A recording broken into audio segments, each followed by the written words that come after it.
En las últimas horas de este 2024, es el último lunes del año, mañana será el último día, y es obligado a hacer un recuento de lo que fueron estos 12 meses en el plano internacional. Y para ello me da muchísimo gusto saludar al maestro Fausto Pretelín Muñoz de Cote, internacionalista y excelente amigo de este espacio.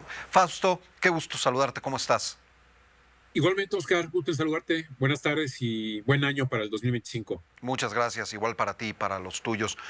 ¿Qué es lo que más te llama la atención de este 2024? ¿Qué fue lo más relevante, el personaje que tú hayas considerado que fue el que más destacó para bien o para mal en el año que se termina?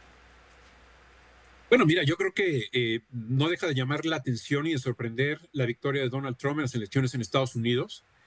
De alguna forma ya conocíamos al personaje, bueno, los estadounidenses, eh, y sin embargo volvieron a votar por él, y sin embargo tiene sobre sus espaldas señalamientos judiciales muy serios, algunos de ellos ya prácticamente disipados por la nueva Corte o la nueva conformación de la Corte Suprema. Creo yo que uno de los más graves, indudablemente, fue el asalto al Capitolio el 6 de enero de hace 3 años. Sin embargo, se logró, ¿no? Se logró colar, hay que decirlo también, en una campaña muy desafortunada por parte de los demócratas, en donde el presidente Biden fue desapareciendo, su imagen fue erosionándose paulatinamente o súbitamente, y la transición hacia Kamala Harris, pues no prendió, ¿no? En esta campaña electoral allá en Estados Unidos. Pero sin lugar a dudas, el personaje que lo acompaña, que es Elon Musk, puede resultar hasta cierto punto más peligroso que el propio Donald Trump por la enorme influencia que tiene en estos momentos, que sin embargo, que pese a que no ha llegado a la Casa Blanca, ya está teniendo roces con gobiernos como el de Alemania, que no es poca cosa. Entonces yo diría que es un personaje importante. También una figura que prevaleció a lo largo de este año fue el de Netanyahu, Benjamin Netanyahu, el primer ministro israelí, prácticamente un gobierno más teocrático que democrático, más conservador que progresista, por supuesto, y más nacionalista que un gobierno que comprendiera lo que está ocurriendo en la Franja de Gaza por la enorme cantidad de muertes, sin lugar a dudas. También Netanyahu se convierte en una figura del 2024, y creo que estos dos personajes, tanto Donald Trump como Netanyahu, pues se llevan las portadas de los periódicos junto, indudablemente, la guerra en Ucrania, que fueron los tres epicentros, diría yo, que robaron cámara a lo largo del 2024. Sin duda alguna, creo que son los eventos más relevantes. Donald Trump, por mucho, creo que será el personaje del 2024 y parece increíble que pues parezca que será también el personaje, por lo menos del arranque del 2025. ¿Cómo ves precisamente el año que está por empezar en el plano internacional? Justamente pensé en Edmundo González y María Corina Machado, venezolanos, ambos como personajes también de 2024, sobre todo ella, Machado, Corina Machado, tuvo una excelente campaña que, sin ser ella la candidata, movilizó a millones de venezolanos. ¿Y por qué lo digo? Porque el 10 de enero, prácticamente arrancando el año, los focos del mundo, los focos mediáticos y los gobiernos del mundo van a observar lo que ocurre en Venezuela. Fue un fraude electoral monumental hecho por Nicolás Maduro, y de alguna manera ellos, tanto Edmundo González como Mariana Corina Machado, presentaron, al menos si no mal recuerdo, un 60-70% de las actas originales en donde ellos abarrieron prácticamente al dictador. Y la gran pregunta es qué va a pasar ese día. Hoy conocimos que Blinken ya se comunicó con ambos, con González y con Machado, pero no sabemos qué va a pasar. Sabemos que seguramente Estados Unidos no va a reconocer a Maduro, sabemos que muchos países no van a reconocer a Maduro, pero también sabemos que la presidenta de México sí está legitimando el gobierno de la dictadura de Maduro porque va a enviar a una persona en su representación. Esto es una mala noticia para México, es una mala noticia para la región, pero eso va a cambiar seguramente la dinámica de nuestra región latinoamericana. Si se queda el dictador o por fin llegar a negociar y se va, o se va por la mala en algún momento dado en un futuro. Yo creo que tanto Israel como los temas de Rusia y Ucrania seguirán estando en la primera línea de información en el 2025.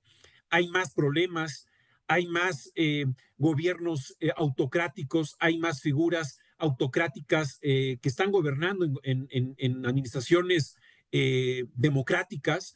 Sin embargo, se está radicalizando, Oscar, los gobiernos, ideologías, y eso es lo que nos tendría que preocupar al mundo entero. ¿Qué va a pasar en Argentina con las elecciones legislativas? ¿Qué va a pasar en Canadá con un Trudeau ya muy desgastado? ¿Qué va a pasar en Francia y en Alemania? Sobre todo Alemania, que tiene elecciones legislativas en febrero. Ya el canciller Scholz está de salida, pero también en Francia, que si bien es cierto, no tiene elecciones presidenciales el próximo año, sí va a tener de alguna manera un desgaste muy claro. El presidente Macron ya lo tiene y el gobierno que formó hace pocas semanas, pues no significa que va o que podría durar mucho tiempo. Entonces, la ultraderecha está presionando mucho a Macron en Francia y eso es creo que la constante. ¿Qué va a pasar con los gobiernos frágiles, erosionados, con unas coaliciones muy difíciles de gobernar y sobre todo con la ultraderecha, ¿no? México en el panorama internacional, ¿cuáles son tus proyecciones, tus pronósticos de lo que puede afectar en lo externo a nuestro país y el papel que hará México en el ámbito mundial? Sí, yo creo que fue muy buena noticia que la presidenta Sheinbaum haya acudido en Brasil a la cumbre del G20. Fue 6 años de un aislamiento total de México. Hay que recordar, Oscar, que el presidente López Obrador viajó 16 días, si no mal recuerdo, en 6 años, 8 de ellos a Estados Unidos. Prácticamente estuvimos ausentes del mundo. Es una mala noticia que la presidenta Sheinbaum no haya condenado el robo electoral de Nicolás Maduro. Es una mala noticia que sí esté presente o vaya a estar presente en México, porque de alguna manera está comprometiendo también al Servicio Exterior mexicano, a más de 1,200 personajes diplomáticos mexicanos, que muchos de ellos ven esta decisión como una línea roja o que tendrían que ver. Creo que México debería de condenar esta dictadura, que fue, si tú recuerdas, Oscar, Michelle Bachelet, la que desde Naciones Unidas hizo un estudio y en donde nadie podría catalogar a Bachelet como una mujer de derechas, si es una mujer de izquierdas, que sufrió su familia persecución en la dictadura de Pinochet, y ella dictaminó, su grupo dictaminó que se habían cometido atrocidades por parte de la dictadura de Venezuela. Yo creo que México empezaría con una muy mala señal en caso de que avale la presencia de Nicolás Maduro a partir del próximo 10 de enero en la presidencia. Y ojalá que logre viajar más. Creo que México en el mundo es muy importante, es un jugador importante, clave, que estuvimos, insisto, 6 años desaparecidos, que ojalá que tome más decisiones México en el mundo.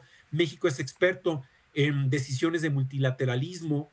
México es experto en estar cerca de la ONU, Naciones Unidas, en la defensa de los derechos humanos y la democracia. Y yo creo que eso sería una buena noticia, que México participara más en el mundo.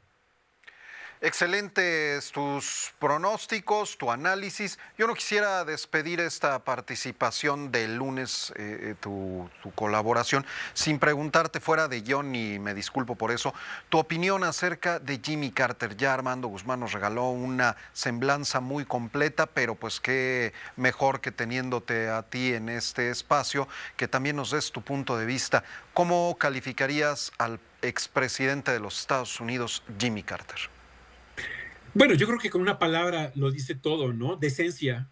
Hoy en la política los decentes no están presentes prácticamente en ninguna parte del mundo, tristemente, o es un segmento reducido quizás.